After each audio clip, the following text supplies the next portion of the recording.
된다고 하지 않나요? 모든 부모 마음이 저와 비슷하겠지만 정말 아들이 밥 먹는 것만 봐도 배가 부릅니다. 이제 제 인생에 유일하게 기댈 수 있는 건 아들뿐이라 그런지 정말 눈에 넣어도 아프지 않을 것 같아요. 다들 눈치채셨겠지만 저는 부모님의 도움을 받으면서 아들을 키우고 있어요. 불행한 결혼 끝에 남은 건 금쪽 같은 아들뿐이더라고요. 제가 이렇게 사연까지 쓰게 만든 제 결혼 생활에 대해 오늘은 다 털어놓으려고 합니다. 저는 고향인 충북 제천에서 태어나고 자랐어요. 아버지 같은 경우엔 작은 철물점을 엄마와 같이 운영하고 계셨죠. 원래 엄마는 다른 일을 하셨는데 허리를 다치시면서 아버지와 같이 운영하게 된 겁니다. 저는 오빠 여동생이 있었는데 오빠는 어릴 때 많이 아팠어요. 그래서 부모님이 늘 아픈 오빠를 걱정하며 마음 졸이며 사셨습니다. 긴 투병 끝에 완치 판정을 받았을 때도 오빠 병이 재발할까봐 부모님이 신경을 많이 쓰셨어요. 항상 오빠한테만 용돈도 많이 주는 부모님을 보면서 괜히 속상했습니다. 늘 오빠는 용돈을 3만 원씩 주고 저와 여동생은 10,000원이 전부였어요. 그래서 전 엄마한테 투덜거리면서 말한 적도 있었습니다. 엄마, 나랑 동생도 용돈 좀 올려줘. 왜 맨날 오빠만 많이 줘? 너희는 아직 애들이잖아. 그냥 받아. 엄마는 늘 오빠가 1순위 같았어요. 심지어 옷 같은 것도 항상 오빠는 매년 새 옷을 사다 주셨습니다. 저는 용돈도 오빠가 더 받고 옷도 오빠만 새 옷을 입는 게 너무 화가 났어요. 그래서 엄마한테 떼를 쓰면서 말했습니다. 엄만 오빠만 자식이야? 왜 오빠만 용돈 많이 주고 옷도 사주는데 친구들이 나보고 맨날 똑같은 옷 입고 다닌다고 놀린단 말이야. 오빠는 아팠잖아. 네가 이해 좀 해줘. 엄마가 나중에 사줄게. 싫어. 대체 언제 사줄 건데? 맨날 사준다고 말만 하고 안 사주잖아. 왜 이렇게 엄마 말을 안 들어? 너 오늘 엄마한테 혼날래? 저는 작은 잘못만 해도 혼을 내는 엄마도 너무 미웠어요. 너무 차별받는 기분이 들어서 원망스럽기도 했습니다. 어렸을 때부터 아픈 장남이 안타까워서 오빠만 편애하는 부모님의 사랑을 오빠가 독차지하면서 컸습니다. 그런데 오빠는 성인이 된 뒤로 부모님께 큰 실망을 안겨주기 시작했습니다. 그때 오빠가 서울에 전셋집을 구한다면서 부모님께 3천만 원을 받아간 거예요. 그리고 한 달 뒤 엄마와 같이 오빠가 알려준 집 주소로 찾아갔어요. 그런데 문 앞에서 초인종을 눌렀더니 생판 모르는 사람이 나오는 겁니다. 엄마는 깜짝 놀라서 바로 오빠한테 전화를 걸었어요. 선호야, 너 지금 어디야? 나 지금 집이요. 왜요? 집이라고? 엄마가 와보니까 다른 사람이 살던데 너 대체 어디 있는 거야? 집에 오셨다고요? 연락도 안 하시고 오시면 어떡해요? 대체 뭐 때문에 그러는 거야? 그게 사실 집 안 구했어요. 뭐야? 아니, 왜 집을 안 구해? 그럼 너 그 돈 다 어떻게 했어? 어디다 쓴 거야? 바른 대로 말 안 해? 몰라요. 그때 엄마가 화를 내면서 물으니까 그 뒤로 오빠는 잠수를 타버렸어요. 정말 온 가족이 다 깜짝 놀랄 수밖에 없었어요. 그 후로 한 2년 동안 오빠랑 연락이 안 됐습니다. 부모님이 오빠한테 줬던 그 돈은 정말 피 같은 돈이었어요. 작은 철물점 운영하면서 부모님이 아껴서 모은 돈이었는데 오빠가 유흥비로 다 쓴 겁니다. 그때 아버진 자책하면서 원망하는 목소리로 엄마에게 말씀하셨습니다. 불쌍해서 오냐오냐 키웠더니 그놈이 부모 무서운 걸 몰라서 그래. 또 병에 걸려서 고통 속에 살까봐 애지중지 키워놨더니만 아주 도둑놈을 키웠어. 이미 엎질러진 물인데 너무 자책하지 말자. 이제 와서 어쩌겠어. 결국 오빠의 방황은 부모님의 자책으로 이어졌습니다. 그리고 오빠의 소식이 들려온 건 더 충격적인 사건이었어요. 오빠가 사기와 폭행 사건에 연루되어서 돈을 물어주게 생긴 거예요. 그때 부모님은 진짜 있는 돈 없는 돈 다 끌어다가 돈을 물어주셨어요. 정말 부모님은 근심을 내려놓을 날이 없을 정도였습니다. 그 후 오빠가 29살 정도에 폭행으로 오빠가 또 구속될 위기에 처한 거예요. 그때 아버지는 참다 못해 단호하게 오빠한테 말씀하셨어요. 넌 이제 한 번만 더 사고 치면 내 자식이 아니야. 알겠어? 네가 또 사람을 피해주거나 사회적으로 무리 일으키면 그때 내가 널 정말 호적에서 팔 거야. 알겠어? 언제까지 이렇게 살 거야? 아버지 죄송해요. 다신 안 그럴게요. 정말 마지막이라면서 아버진 오빠를 도와주셨어요. 하지만 오빠는 또 사고를 쳤고 아버진 정말로 오빠하고 연을 끊어버렸습니다.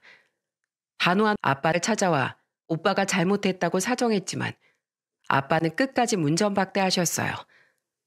그때부터 이제 집에서 돈을 안 해주니까 오빠는 혼자서 먹고 살아야 했습니다. 그래서 오빠가 시작한 건 배달 일이었어요. 처음엔 부모님도 얼마나 버틸까 하면서 의심의 눈초리로 보셨습니다. 그런데 의외로 오빠가 꽤 오래 배달 일을 하더라고요. 하지만 이제야 정신 차리고 살아보겠다는 오빠의 인생에 비극이 찾아온 겁니다. 바로 32살이 되는 해 오빠는 교통사고로 차에 치여 몇 미터 밀려가다 그 자리에서 그만 세상을 떠나고 말았습니다. 날벼락 같은 오빠의 비극에 아버진 오열하셨습니다. 오빠의 빈소가 울리도록 아빠는 땅을 치며 우는 목소리로 말씀하셨어요. 내가 하루라도 빨리 품어줬어야 했는데, 정말 손이라도 한 번 더 잡아줬어야 했는데, 우리 선호가 아빠를 얼마나 원망했을까. 혼자서 그 차가운 길에서 얼마나 우리 선호가 아팠을까. 아빠가 널 혼자 둬서 미안하다. 죽어서도 아빠 용서하지 마라. 아버진 정말 땅을 치면서 오열하셨고 엄마는 그냥 실신해버리셨어요. 겨우 깨어난 엄만 멍한 얼굴로 저한테 이런 말씀을 하셨습니다. 네 오빠가 배달하면서 엄마한테 매달 30만 원씩 꼬박꼬박 보냈었어. 정말? 그런데 왜 그동안 집에 들어오라는 말을 안 했어? 처음에 몇 번 보내다가 말겠지 싶었어. 그런데 선호가 꾸준히 보내더라고. 그래서 네 아빠랑 딱 3년째 된 우리 아들 생일 때 그때까지만 한번 우리가 지켜보기로 했었어. 근데 넉 달 남겨놓고 이렇게 될 줄 누가 알았어. 이렇게 죽을 줄은 몰랐다. 이걸 어떡하니. 정말 난 엄마 자격도 없어. 아니야. 엄마가 이렇게 될 줄 알았던 것도 아니잖아. 자책하지 마. 오빠도 힘들 거야. 저는 엄마를 위로하며 말했습니다. 그리고 오빠가 남겨준 건 거액의 합의금이었어요. 신호 위반 운전자가 우리 가족에게 거액의 합의금을 제안했어요. 그 운전자는 음주운전도 하지 않았고 사고 당시에 본인이 직접 신고도 하고 응급처치까지 다 하고 있었다고 했습니다. 그리고 무엇보다 사고 당사자의 나이 드신 분들 노부부가 저희 가족을 찾아왔었어요. 그리고 나이 드신 아저씨가 사과하며 말씀하셨습니다. 우리 외아들이 정말 반성하고 있습니다. 우리 아들에게 새 인생을 살 수 있도록 기회를 주시면 안 되겠습니까? 제발 부탁드리겠습니다. 아버진 그 모습을 보고 착잡한 듯 고개를 떨구셨습니다. 알고 보니까 운전자는 나이 든 부모를 홀로 모시고 사는 사람이었던 거예요. 그때 운전자는 이미 구속된 상태였죠. 결국 오빠 장례를 치르고 한참 뒤 아버진 변호사와 상의하게 됐어요. 사고를 낸 차량 운전자가 초범에 그때 당시 도주를 하지 않았고 응급조치도 했기 때문에 되도록 합의를 제안하더라고요. 그때 결국 아버지는 합의를 보기로 결정하신 겁니다. 그리고 운전자는 합의를 본 다음에 교도소에서 나와 꾸준히 우리 가족에게 편지를 보내왔어요. 안녕하세요. 선처해 주신 은혜 잊지 않고 좋은 마음으로 살아가겠습니다. 정말 죄송합니다. 저도 그 당시 상황이 떠올라서 정신치료를 한동안 받았습니다. 가족분들도 충격이 크실 거라고 생각됩니다. 저로 인해 큰 슬픔을 겪게 만들어드려 죄송합니다. 그 후 운전자는 한동안 그렇게 편지를 보내왔어요.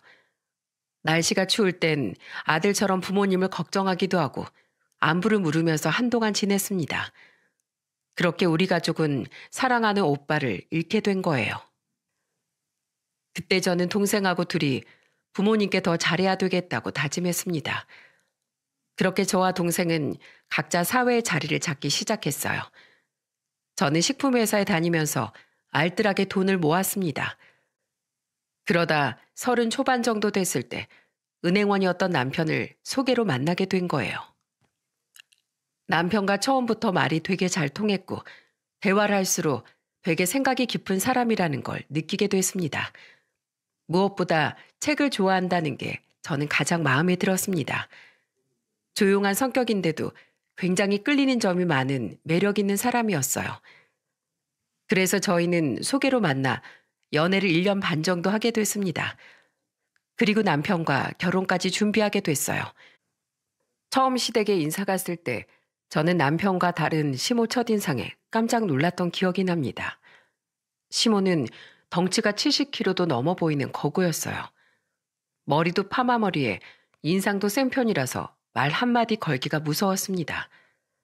시모는 동네에서 선술집을 운영하고 있었고 시부는 공무원으로 지내다 퇴직한 상태였어요. 그런데 시모가 무서운 인상과 달리 밝은 목소리로 제 손을 덥석 잡으면서 기쁜 목소리로 이렇게 말씀하시는 겁니다. 선영 씨라고 했죠? 우리 수철이한테 얘기 많이 들었습니다. 앞으로 우리 고부 갈등 없이 잘 살아봐요. 난 정말 다른 집 시어머니랑은 달라요.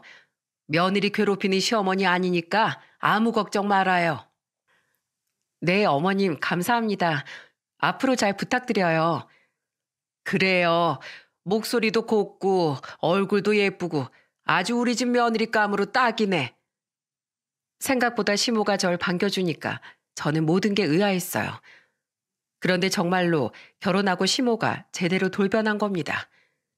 저한테 했던 말이 입에 바른 소리라는 걸 결혼하고 얼마 안 된 뒤에 다 알 수 있었습니다. 저는 신혼집도 남편과 둘만의 힘으로 했었어요. 양가 부모님께 손 벌리지 않고 오로지 둘이 모은 돈과 대출을 조금 받아 15평짜리 작은 아파트를 구해서 살림을 시작했습니다. 그리고 제가 남편과 결혼한 뒤에 신우가 아이를 낳았다는 연락을 받게 됐어요. 남편의 여동생이 먼저 결혼해서 이미 결혼 생활 중이었거든요. 그때 시모가 저한테 전화해서 이런 말씀을 하셨습니다. 며느라, 너 소식 들었지? 네 신우 애 낳았다는데 너도 가봐야지. 그럼요. 너무 축하드려요. 그래, 이렇게 좋은 날 우리도 가봐야지. 혹시 오늘 시간 되니? 제가 퇴근을 6시 정도 해요. 그럼 7시쯤에 만나면 되겠네. 이따 보자. 저는 시모와 7시에 만나기로 약속했어요. 저는 남편이 차를 집에 두고 가서 남편 차를 끌고 갈 생각이었습니다.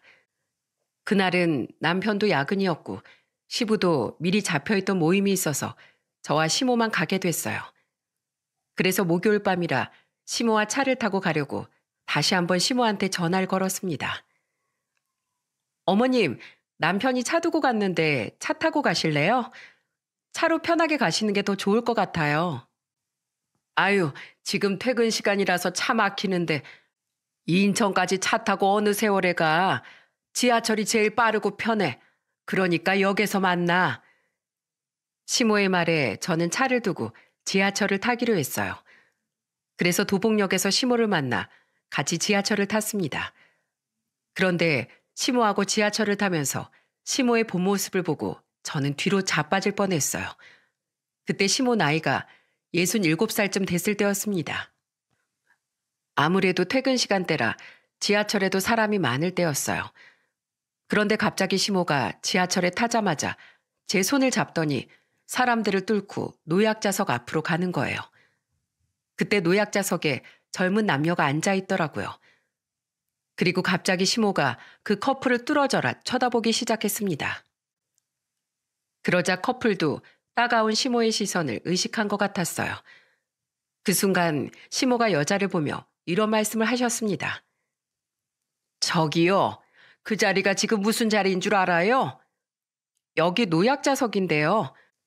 그걸 잘 알면서 거길 앉아 있어요? 나 같은 노약자들이 일어서 있는데 젊은 사람이 노약자석에 앉아도 돼요? 제가 좀 몸이 안 좋아서요.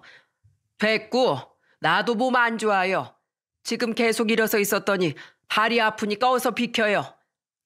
이 자리가 나이 든 사람만 앉으라는 법 있어요? 저도 지금 진짜 몸이 안 좋다고요.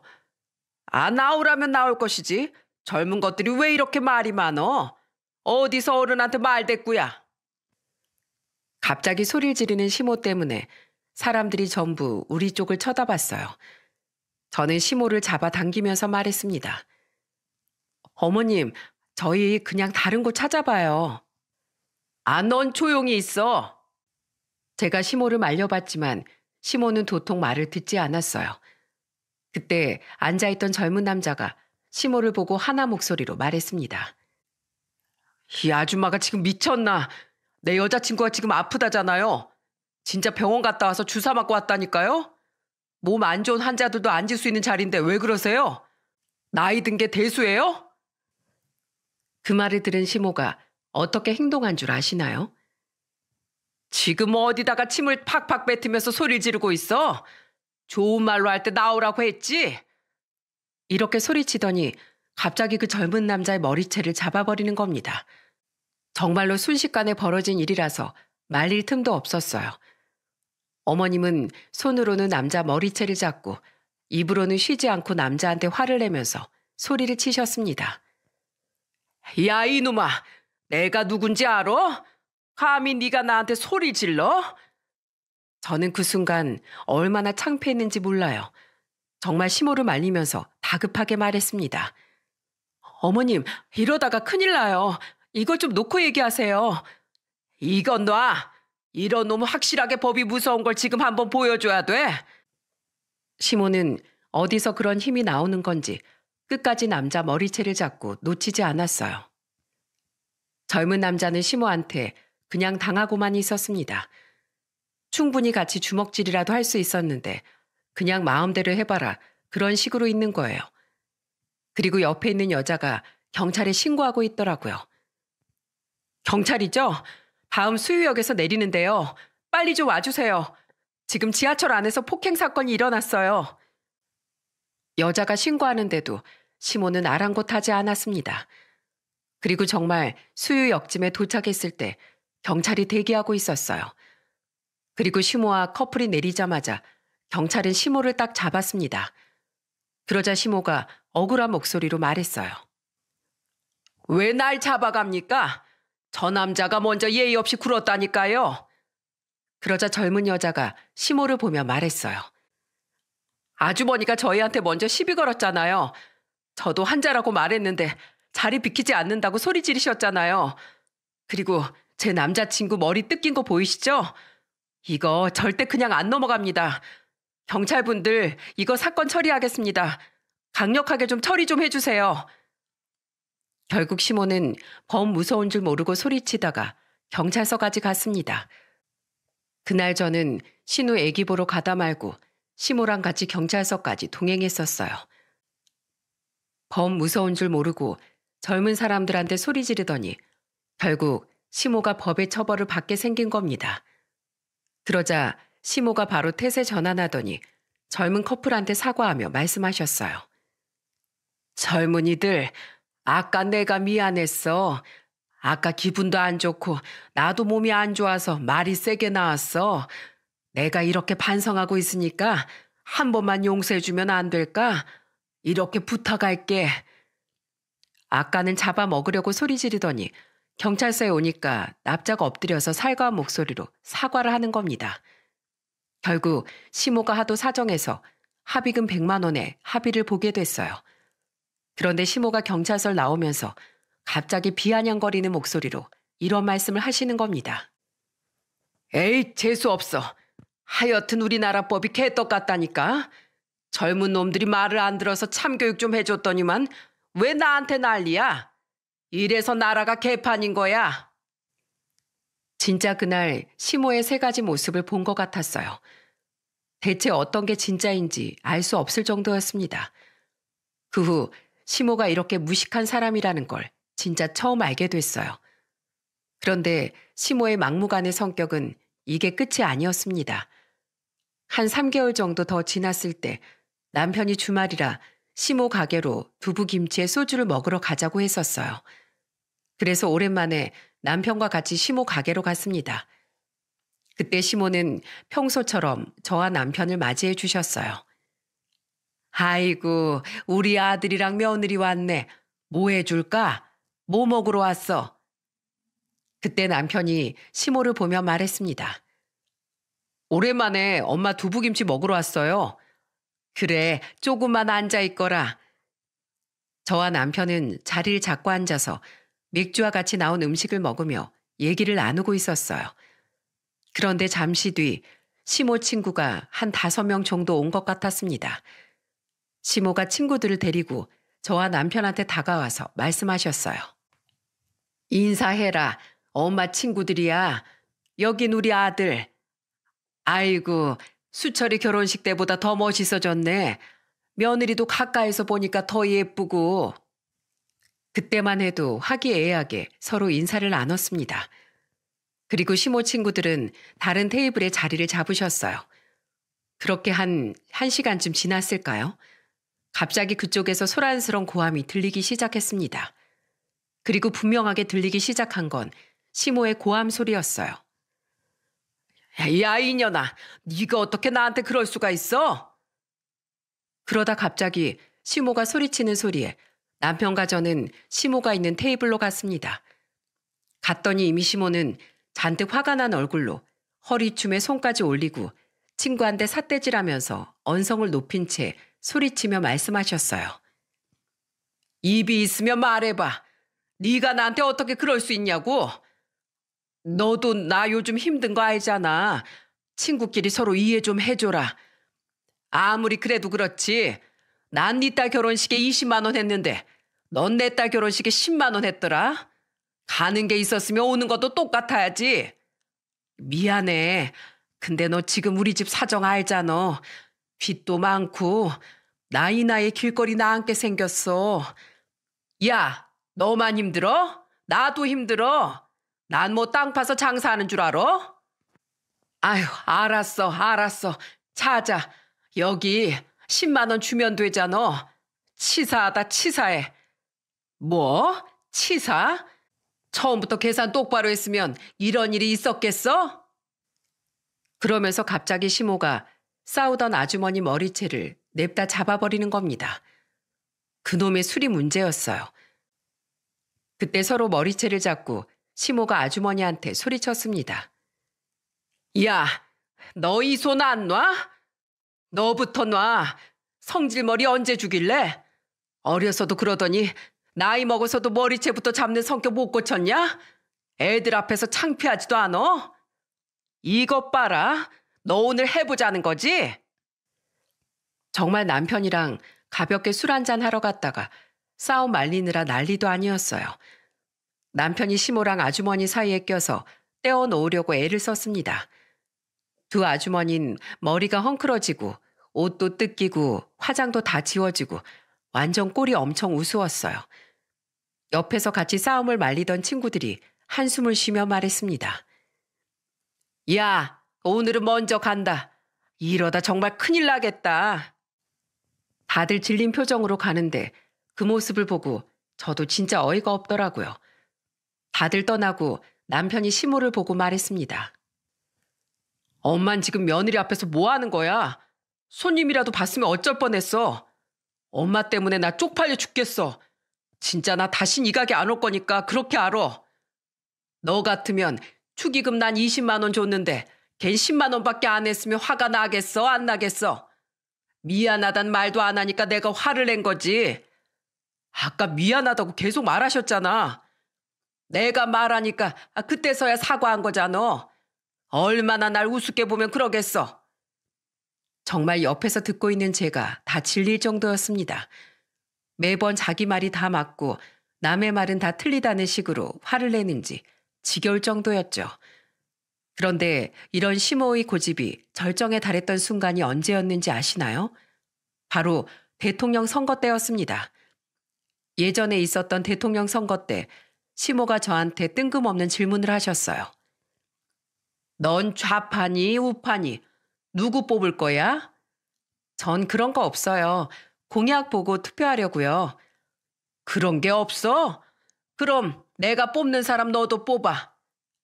투표는 각자 알아서 원하는 후보를 찍어야죠. 그때 남편도 놀라서 시모를 보며 말했습니다. 엄만 누구 뽑으시려고요? 우리랑 같을 수도 있잖아요.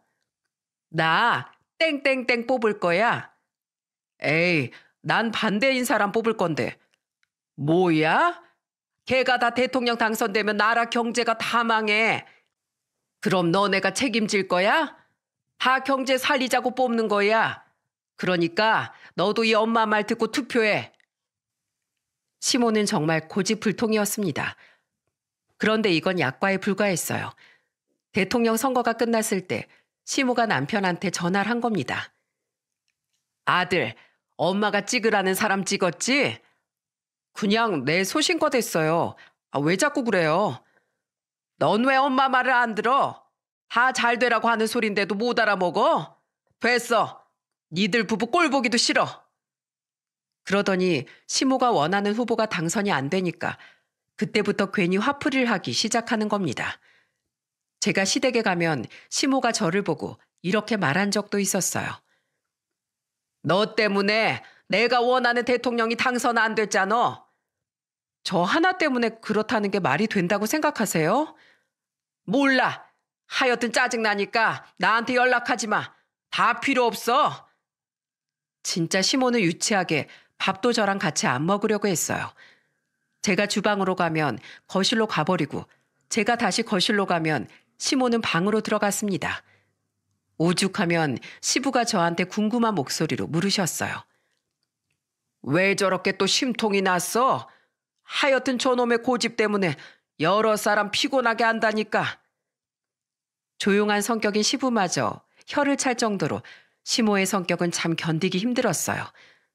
그래서 저도 시모랑 적당한 선을 유지하려고 노력했습니다. 그리고 내심 또 무슨 사건이 터질까봐 가까이 가는 것도 무서웠어요. 그래서 기본적인 며느리 역할만 하면서 지냈습니다. 차라리 거리를 두고 지내니까 좀 낫더라고요. 그런데 제 결혼 생활의 고비는 이게 끝이 아니었습니다. 결혼하고 3년 정도 지났을 때 저는 아들을 낳았어요. 아이를 키우려고 회사를 그만두고 아이를 돌보고 있었습니다. 그런데 그 무렵에 남편이 갑자기 투자를 하고 싶다면서 말했어요. 여보, 나도 부동산 투자 좀 해볼까? 부동산 투자? 우리가 무슨 돈이 있어서 그런 투자를 해? 당신 갭 투자라고 들어봤어? 그게 뭔데 그래? 만약에 집이 5억짜리면 전세로 4억 5천에 내놓는 거야. 그럼 한 5천만 원만 있으면 5억짜리 집을 우리가 갖는 거라니까? 이게 장점이 있고 단점이 있긴 한데 만약에 집값이 계속 올라가면 차액에 대해서 우리가 수익률을 볼 수 있긴 하지. 그런데 반대로 집값이 계속 떨어지면 오히려 역전세 때문에 훨씬 더 손해볼 수 있는 방식이야. 투자가 마음처럼 쉬운 게 아닌데 되겠어? 좀 위험해 보이는데? 지금이 딱 기회야. 당신도 일 쉬고 있는데 나라도 많이 벌어야지. 내 친구가 이렇게 부동산 투자해서 지금 떼돈 벌었다니까? 그러니까 우리 지금 모아둔 돈으로 한번 시작해보자. 저는 그때 남편이 하도 입만 열면 투자 얘기를 해서 결국 한번 해보라고 했어요. 그런데 남편이 투자의 시점이 부동산 시장이 한창 좋을 때라서 정말 많은 수익을 볼 수 있었습니다. 남편은 부동산 투자 수익을 보자 기쁜 목소리로 말했습니다. 여보, 봤지? 나 은행에서 일한 사람이야. 앞으로 이런 식이면 우리도 떼돈 벌 수 있어. 그래, 나도 당신 덕에 어디 돈방석 한번 앉아보자. 나만 믿어. 내가 우리 식구 돈방석에 앉혀줄 테니까. 남편은 그때 갭 투자로 쏠쏠한 수익을 봤습니다. 그리고 그 후 4년 동안 남편은 한 채를 더 갭 투자하고 있었습니다. 남편은 그때부터 점점 변하기 시작했어요. 완전히 제대로 돈 맛을 본 남편이 저한테 충격적인 말까지 했습니다. 여보, 나 아무래도 직장 그만둬야겠어. 뭐라고? 그 좋은 직장을 왜 그만둬? 나도 이제 나이가 40이 넘었잖아. 이제 좀 있으면 40 후반인데 언제까지 책상 앞에서 일만 하고 있어? 나도 내 살 길 찾아가야지. 그리고 아파트라든지 주택들 발품 팔면서 임장 다니는 게 훨씬 투자적으로 도움될 것 같아. 투자 쪽으로 전업 한번 해보면서 경매 같은 것도 좀 공부해 보려고. 내가 건물을 싸게 매입해서 리모델링해서 팔 수 있더라고. 어때? 여보, 그러다가 나중에 집값 떨어지면 어쩌려고 그래. 절대 안 돼. 우리 아들 이제 4살이야. 투자 잘못되는 거 한순간인데 그냥 은행 다녀. 그동안 나 잘했잖아. 나만 믿으라니까? 당신 나 못 믿어?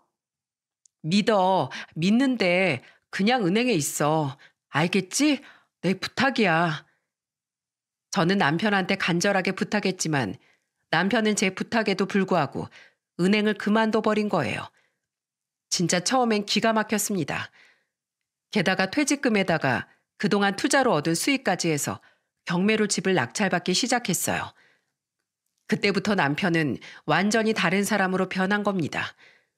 지방에 좋은 물건 나왔다면서 집을 나가면 한 2박 3일 동안 집에 안 들어오기도 했어요. 술 먹고 늦게 들어오는 건 더 이상 놀랄 일도 아닐 만큼 비일비재했고요. 참다 못해 새벽에 들어오는 남편한테 소리치면서 말했어요. 당신 지금 시간이 몇 시인 줄이나 알아? 지금 새벽 3시가 넘었어. 대체 어디서 맨날 이렇게 술을 퍼마시는 거야? 남자가 사회생활 하다 보면 술도 마실 수 있지. 자, 우리 여보 화났으니까 이 돈 받아. 그리고 화 풀어. 그러면서 남편은 저한테 현금 뭉치로 50만 원을 줬어요. 그걸 보고 전 남편을 한심하게 보며 말했습니다. 아휴, 인간아. 언제까지 그렇게 살 거야? 사람이 겸손할 줄 알아야지. 네 아들 커가는 건 안중에도 없지? 제발 자식 생각 좀 해. 남잔 밖에서 돈만 잘 벌어주면 돼. 그래야 가정이 행복한 거야. 또 그 소리야? 저는 남편이 술을 마시고 오는 날마다 싸울 수밖에 없었어요. 그러다 남편과 갈등이 최고조였을 땐 시부생신 때였습니다. 그때 남편이 시부생신 선물로 2,800만 원짜리 국산 자동차를 뽑아준 거예요. 저는 시댁에서 꾹 참고 있다가 집에 와서 남편한테 화를 내며 말했습니다. 당신 지금 뭐 하는 거야? 나랑 상의도 없이 뭐 하는 거냐고. 우리 아버지 지금 타고 다니는 차가 15년도 넘은 차야. 사고 나면 어떡하냐? 내가 그래도 장남인데 해드려야지. 당신이 반대할 거 뻔하니까 일부러 상의 안 했어. 진짜 치사하다. 저번에 우리 아버지 임플란트 한번 해준다고 할 땐 돈 없다고 나중에 하라고 하더니 돈이 어디 있어서 차를 샀는데? 그땐 진짜 돈이 없었어. 장인어른도 이제 해드리면 되지. 당신 한 번만 더 이런 식으로 해봐. 나 그땐 안 참아. 진짜 너무 화가 났어요. 그런데 남편이 시모한테 저랑 싸운 얘기를 한 거예요. 시모가 그때도 저한테 전화해서 화를 내며 소리쳤습니다. 너 진짜 너무하는 거 아니야? 네? 뭐가요? 우리 아들이 자기 아버지한테 차 좀 사줄 수 있지. 왜 네가 잔소리야?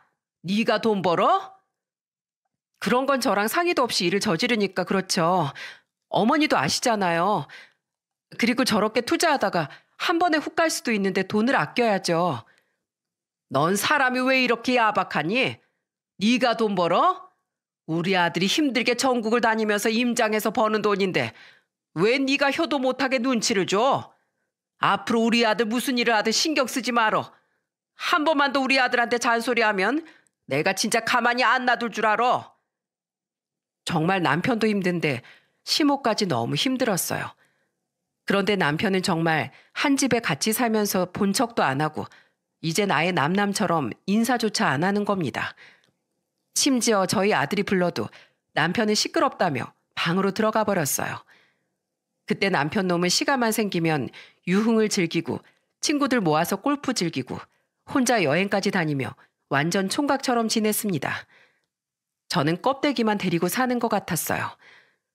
너무 인생에 회의감이 들어 친한 친구를 만나 이런 상황을 털어놓으며 말했습니다. 그러자 그 친구는 저를 보고 놀란 목소리로 말했어요. 수철 씨 그렇게 안 봤는데 정말 많이 변했다. 이래서 남자들은 돈이 있으면 안 된다니까? 돈이 문제야, 돈이. 남자들 있지? 돈 있으면 자기들 다 잘난 줄 안다니까? 그리고 선영아, 네 남편 매일 2시, 3시에 들어오지? 그거 분명 유흥주점 갔을 거야. 거기서 밤새도록 놀다가 온 거라니까? 나 같으면 역겨워서 같이 못 살아. 네 아들 때문에라도 당장 갈라서야지. 나도 진짜 하루에도 수백 번 갈라서고 싶어. 이제 내가 점점 크니까 우리가 싸우는 것도 다 알고 사이가 안 좋은 것도 다 알아. 남편 집에 오면 애가 먼저 눈치 봐. 야, 네 아들 생각해서라도 네가 강해져야 된다. 알겠지?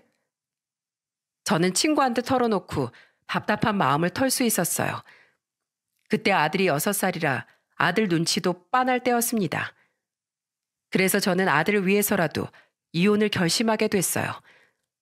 정말 남편은 그때부터 아예 대놓고 집에 들어오지 않았거든요.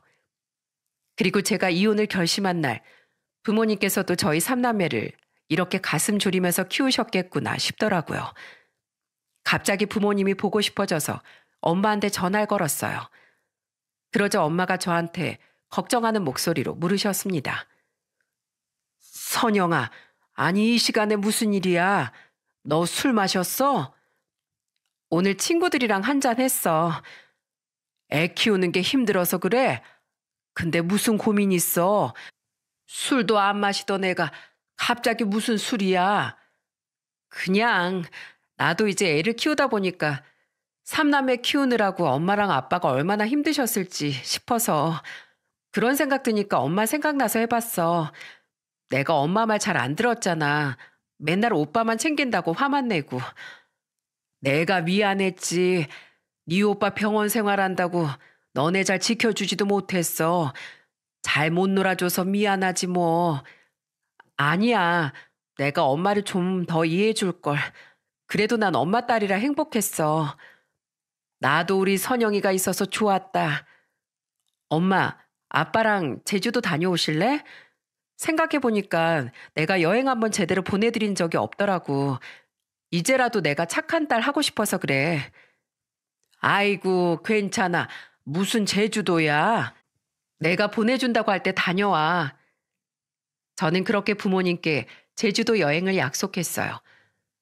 그리고 이혼 준비 전에 저는 부모님 여행부터 꼼꼼하게 챙겼습니다. 드디어 여행 당일이 됐고 저는 제천에서 직접 운전해서 김포공항까지 모셔다 드렸어요. 그리고 엄마한테 카드를 건네면서 말했습니다. 엄마, 여기 현금이랑 이건 카드야. 현금을 잃어버릴 수도 있으니까 엄마 지갑에 잘 챙겨둬. 가서 갈치조림도 드시고 보말죽도 드시고 좋은 경치도 구경도 많이 해. 고맙다, 고마워. 우리 선영이 덕분에 이렇게 좋은 구경도 하네. 저는 기분 좋은 표정으로 여행길에 오르는 두 분을 보고 흐뭇했습니다. 그렇게 두 분을 배웅해드리고 집으로 돌아왔어요. 그런데 그날 저녁 갑자기 엄마한테서 전화가 걸려온 겁니다. 선영아, 여기 식당에서 계산을 하려고 하는데 이거 카드가 안 된다네. 뭐? 그럴 리가 없는데? 내가 아까 기름도 넣었던 카드야. 이상하다. 그 순간 저는 머리에 딱 떠오른 게 있었어요. 그래서 엄마한테 미안한 목소리로 말했어요. 엄마, 우선 아버지한테 계산 좀 먼저 하라고 하실래요? 내가 알아보고 연락할게. 그래, 알겠어. 저는 그렇게 엄마 전화를 끊고 바로 남편한테 전화를 걸었습니다. 당신 혹시 카드 정지시켰어? 갑자기 제주도에서 결제한 게 찍히길래 5만 원인가 긁혔던데? 내가 당신한테 우리 부모님 여행 보내드린다고 말씀드렸잖아. 그걸 정지시키면 어떡해. 그거였어? 근데 왜 내 카드를 써? 네 카드로 써야지. 지금 장난쳐? 나 지금 카드 다 없앤 거 알잖아. 당신이 아껴서 살자면서 다 없애고 하나만 남겼었잖아. 내 카드 없애고 당신 카드로 같이 쓰라면서. 그래, 그랬지. 그래도 네 부모 여행은 네 돈으로 직접 보내야지. 왜 내 카드로 쓰냐고. 장인 장모가 5만 원 쓰는 게 아까워서 카드를 분실 신고하는 사람이 세상에 어디 있습니까?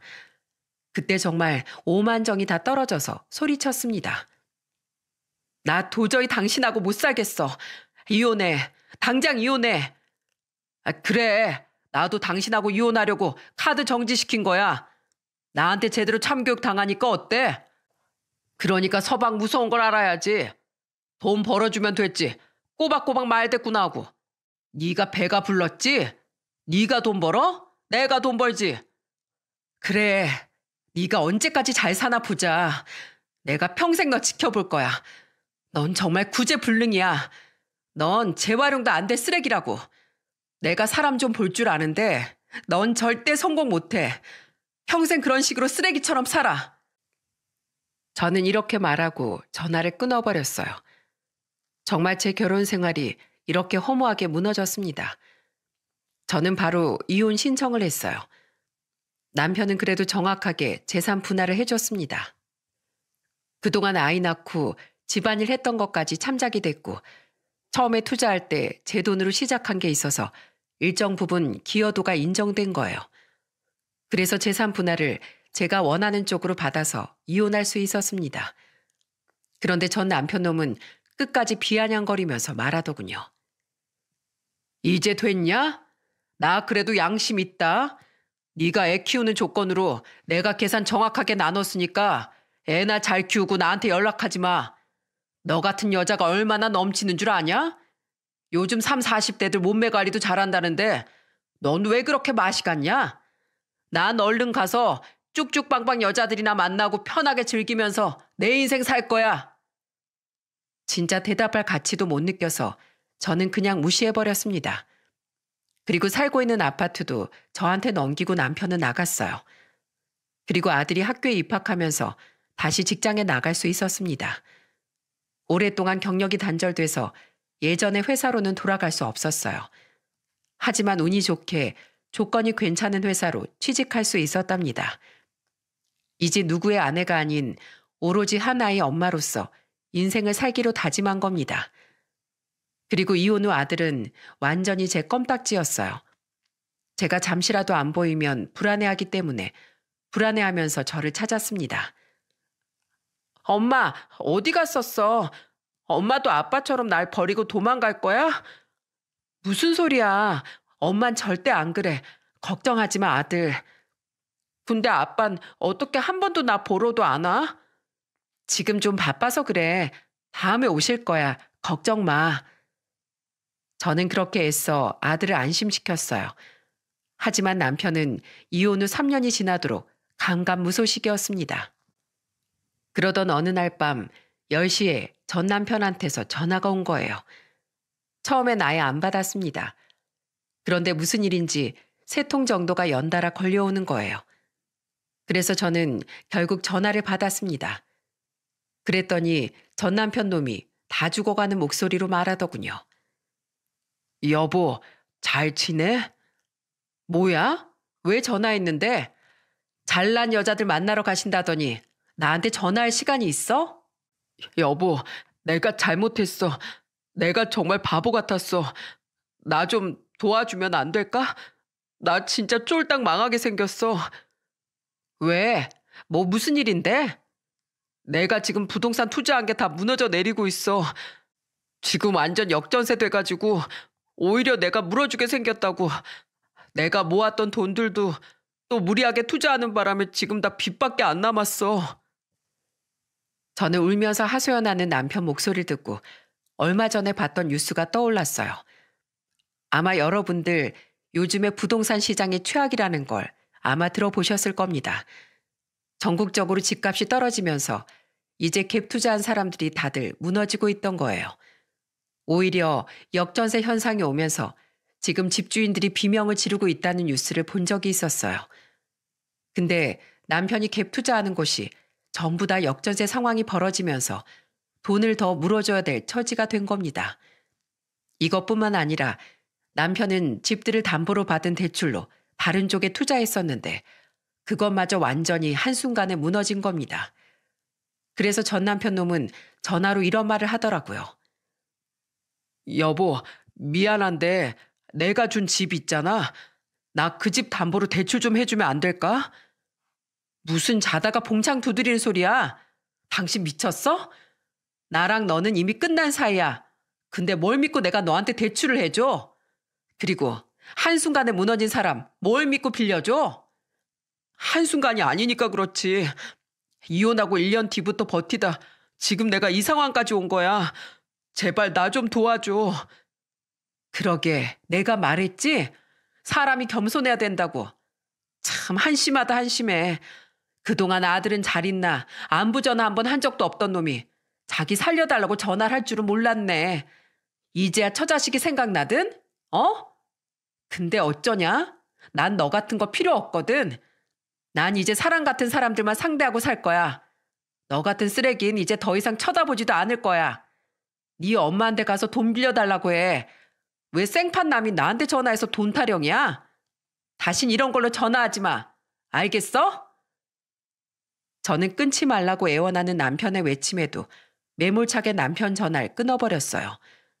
혹시라도 아들 보고 싶어서 전화했을지도 모른다고 기대했는데 그런 생각을 한 제가 바보였습니다. 옛말에 사람 안 변한다는 말이 진짜였어요. 알고 보니까 전 남편 놈은 그동안 저도 모르게 부동산에 투자를 많이 한 것 같았습니다.